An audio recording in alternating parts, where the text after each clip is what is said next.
بسم اللہ الرحمن الرحیم۔ روایت میں ہے کہ ایک بچے نے حضرت عمر رضی اللہ تعالی عنہ سے اپنے باپ کے مال کا مطالبہ کیا۔ اس نے بتایا کہ میں مدینے میں ہوں اور میرا باپ کوفہ میں فوت ہوا ہے۔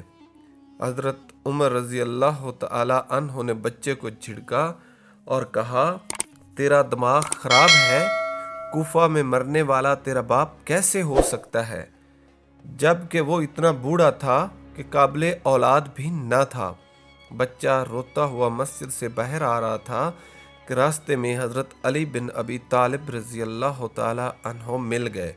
آپ نے فرمایا، اسے مسجد میں لاؤ، آج میں اس کا وہ فیصلہ کروں گا جو خداوند عالم نے 7ویں آسمان پر کیا ہوگا، اور یہ فیصلہ وہی کرے گا جس کو خدا نے برگزیدہ بنایا ہوگا۔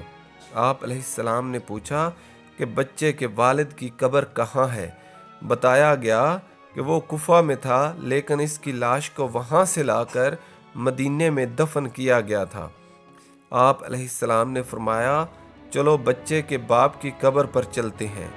جب قبر پر آئے تو آپ علیہ السلام نے فرمایا، اس قبر کو کھولو اور اس کی پسلی کی ایک ہڈی نکال کر مجھے دو۔ قبر کو کھول کر پسلی کی ہڈی لائی گئی۔ حضرت علی علیہ السلام نے ہڈی بچے کو سونگھنے کے لیے دی۔ بچے نے جو ہی ہڈی کو سونگھا، اس کی ناک سے خون کا فوارہ جاری ہوا۔ آپ علیہ السلام نے فرمایا، یہ میت اس کا واقعی باپ ہے، اس کا مال اسے دے دو۔ حضرت عمر رضی اللہ تعالی عنہ نے کہا، یہ کیسے ہو سکتا ہے کہ ہڈی سونگھنے سے خون جاری ہو جائے اور ہم مال اس کے حوالے کر دیں؟ آپ علیہ السلام نے فرمایا، اچھا اب یہی ہڈی دوسروں کو سنگھاؤ۔ جب وہ ہڈی کو دوسروں کو سنگھائی گئی تو کسی پر کوئی اثر نہ ہوا۔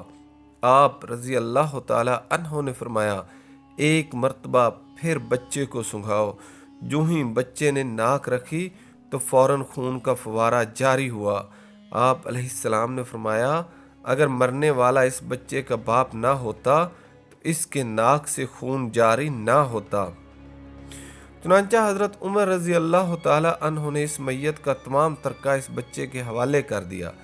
آپ علیہ السلام نے فرمایا، بخدا میں نے نہ کبھی جھوٹ بولا ہے اور نہ کبھی جھٹلایا گیا ہوں، اور اس طرح اس بچہ جو یتیم ہو چکا تھا، اس کا مال اس کو حضرت علی علیہ السلام کی فہم و فراست سے مل گیا اور وہ خوش خوش اپنی زندگی بسر کرنے لگا۔